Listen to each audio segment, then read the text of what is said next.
Capital TV देख रहे हैं आप। मैं हूं आपके साथ पूजा। ब्रेकिंग नाउ में बड़ी खबर आपको बता रहे हैं। 2 दिन के गुजरात दौरे पर प्रधानमंत्री नरेंद्र मोदी पहुंचे हैं, जहां सबसे पहले उन्होंने बड़ोदरा में एक भव्य रोड शो किया। रोड शो की तस्वीरें भी आपको दिखा रहे हैं कि देखिए कि किस तरह से लोगों के अंदर जबरदस्त उत्साह नजर आ रहा है। पीएम मोदी का जबरदस्त वेलकम किया गया और भारी संख्या में भीड़ नजर आ रही है।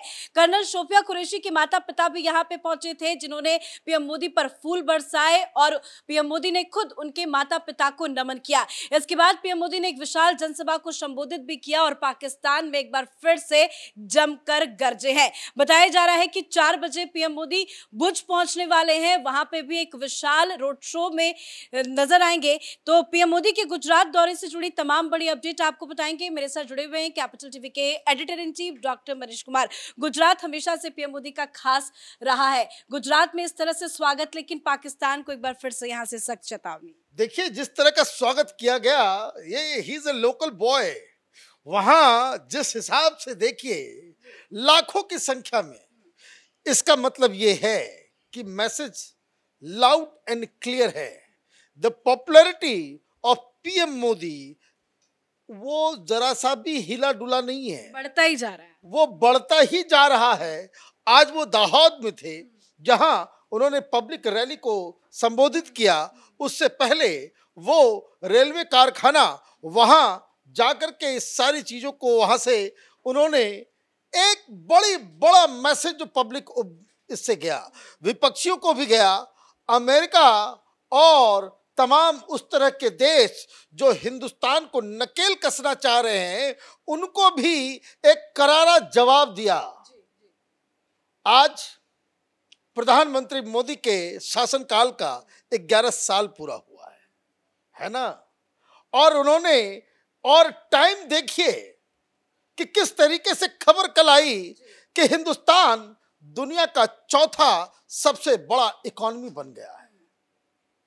10 से आप चौथे स्थान पे आ गए और साथ में एक और राइडर दिया गया है।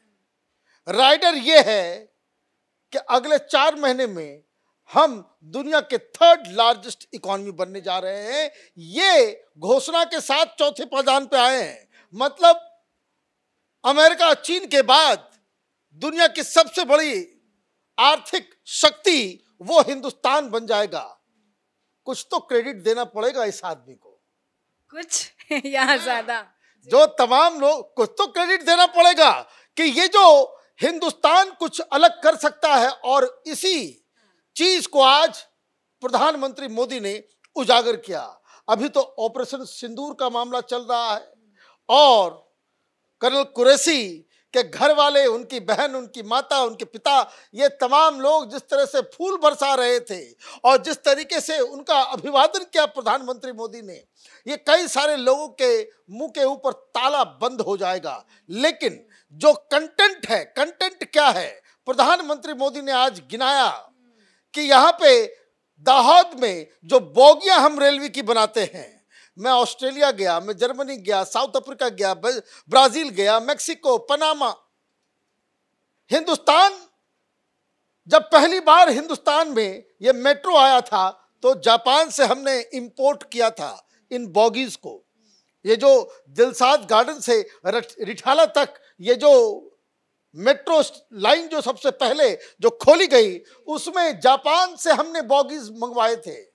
आज दुनिया भर में जो देशों का हमने नाम लिया, प्रधानमंत्री मोदी कह रहे हैं कि अब बड़ा अच्छा लगता है जब वहां मैं जाता हूं तो कहा जाता है कि ये हिंदुस्तान से बन के आ रहा है। ना हम सिर्फ सेल्फ रिलायंट हुए हैं, बल्कि हम चीजों को एक्सपोर्ट भी कर रहे हैं।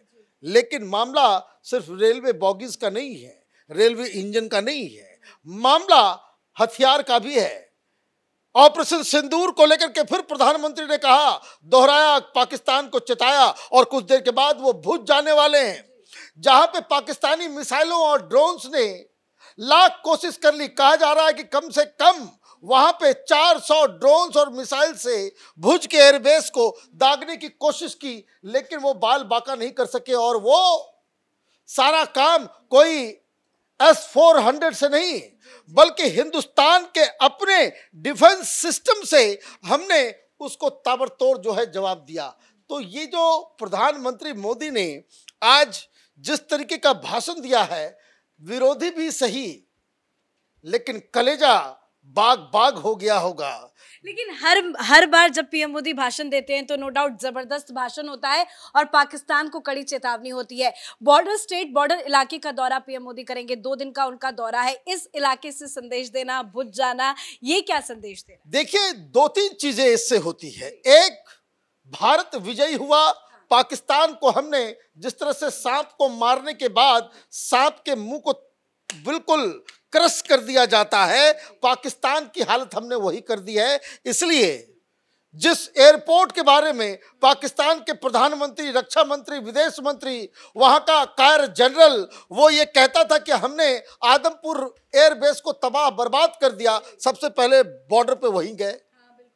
भुज के बारे में भी बहुत सारी बातें कही गई, जैसलमेर के बारे में भी बहुत सारी बातें कही गई। ये सारे बॉर्डर इलाके में जाकर के प्रधानमंत्री कह रहे हैं कि तुम्हारा प्रोपेगेंडा झूठा है। और मैं आपको बता दूं, अभी कुछ देर पहले किसी बहुत बड़े जो डिफेंस एनालिस्ट हैं उनसे मैं बात कर रहा था। उन्होंने कहा कि अभी आप देखते जाओ हिंदुस्तान क्या करेगा। हमने कम से कम 10 उनके फाइटर जेट्स को गिराए हैं और उसका सबूत भी हमारे पास है, वीडियोस और फोटोग्राफ्स भी हैं। धीरे धीरे तो तस्वीरें आ ही रही हैं। कल ही एक और नया वीडियो शेयर किया गया इंडियन आर्मी की तरफ। ये सारी चीजें होंगी। और कल हमने एक स्टोरी भी की थी कि किस तरीके से, आज कुछ चैनलों पे देख रहा हूं, वो खबर जो है वो आया है कि पाकिस्तान की एयर फोर्स ने, बाकी सारी चीजें तो भाई आपने सैटेलाइट से दिखा दिया, कह दिया कि भाई यहाँ पे ये था, ये था, ये था, लेकिन उससे मन कन्विंस नहीं होता। लेकिन एक ऐसा सीक्रेट डॉक्यूमेंट्स वो पाकिस्तान की एयरफोर्स के दफ्तर से बाहर आया है, जिसमें अलग अलग एयरबेस वाले वो रिक्विजिशन दे रहे हैं, डिमांड कर रहे हैं कि ये सब चीज़ों का ऑर्डर चाहिए और इसको फौरन दो, अदरवाइज हम ऑपरेट नहीं कर सकते। प्रधानमंत्री ने क्या कहा था? प्रधानमंत्री ने तो यही कहा कि भाई हम जिस एयरबेस में हैं वहां तो हम लैंड कर रहे हैं और हमने जो उधर तबाही मचाई है वहां का एयरबेस आईसीयू में चला गया है। तो ये जो डिमांड्स जो बाकायदा एयरबेसेस की तरफ से किए जा रहे हैं पाकिस्तान की एयर डिवीजन के द्वारा कि हमें फौरन ये सारी चीजें चाहिए, उसमें बहुत बड़ी लिस्ट है और जिसमें सिर्फ 7 एयरबेस का है का डिमांड है। इससे आपको ये समझ में आएगा कि हिंदुस्तान की जाबाज सेना ने, हमारे एयरफोर्स ने किस स्तर पे वहां पे तबाही मचाई है। तो ये प्रधानमंत्री Modi, he is a people's prime minister, और जिस हिसाब से आज लाखों की संख्या में लोग उनका अभिवादन कर रहे थे, तो इससे साफ साफ मालूम चल रहा है कि प्रधानमंत्री मोदी अभी 2 दिन वहां रहेंगे। दुनिया को वो मैसेज दे रहे हैं कि हम न सिर्फ एक इकोनॉमिक शक्ति बन रहे हैं, अभी तक तो हम सॉफ्टवेयर पावर थे, उसके बाद सॉफ्ट पावर हमने अपना इनहेंस किया, अब इकोनॉमिक पावर भी बन रहे हैं। We are the 4th largest economy, within a month और 2 will be 3rd largest economy. और साथ ही साथ एक और मैसेज दिया कि as far as defence production is concern, Hindustan किसी से पीछे नहीं है। हिंदुस्तान की तैयारियां दिख रही है, क्योंकि एक तरफ ये भी खबर सामने आई कि अजीत डोभाल 30 तारीख को रशिया जा रहे हैं, उसको लेकर भी कई सारी अटकलें लगाई जा रही है कि डील करने जा रहे हैं। क्या है उनके दौरे का मतलब? देखिए, बहुत सारे डोभाल कहीं जाते हैं तो वो जरूर कुछ न कुछ जो है लेकर के आते हैं। ये तो मनमोहन सिंह की सरकार नहीं है कि बड़े किसी छोटे जगह पे गए तो गवा के आए और किसी बड़े देश में गए तो खाली हाथ आए, तो ये तो सिस्टम यहाँ का है नहीं। There is something going on. और मैं आपको बता दूं, ये बांग्लादेश को लेकर के कुछ प्लानिंग रूस के अंदर हो रही है। ये दौरे जो हो रहे हैं रूस के अंदर, अभी 3 दिन पहले बांग्लादेश का आर्मी चीफ जनरल जमा वो मॉस्को में था, वहां के विदेश मंत्री, रक्षा मंत्री और वहां के आर्मी चीफ से उसकी मुलाकात होती है। और कुछ ऐसे ही मुलाकात हमारे एनएसए की मॉस्को के अंदर होने जा रही है। तो बहुत सारी चीजें, बहुत फ्रंट पे हिंदुस्तान को एक साथ लड़ना पड़ रहा है और प्रधानमंत्री मोदी बहुत ब्यूटीफुली सारी चीजों को हैंडल कर रहे हैं और दुनिया को ये संदेश भी दे रहे हैं। आप देखिए, ट्रंप देखता होगा ये तस्वीर, तो तो ये कहता हुआ कि हमारे को कभी इस तरह का रिसेप्शन यहाँ की जनता नहीं देती, हमें जो है इस तरह से कोई प्यार नहीं देता जो प्रधानमंत्री मोदी को हिंदुस्तान में मिलता है। धन्यवाद सर अपडेट के लिए। और इस तरह की जो संदेश और जो वीडियो आ रही है वो साफ संदेश दे रहा है कि भारत सरकार की हर मोर्चे पर तैयारी पूरी है। अलग अलग दौर की मीटिंग्स भी लगातार दिल्ली में चलती रहती है। अजीत डोभाल अलग मीटिंग करते हैं, जयशंकर की अपनी अलग तैयारी है।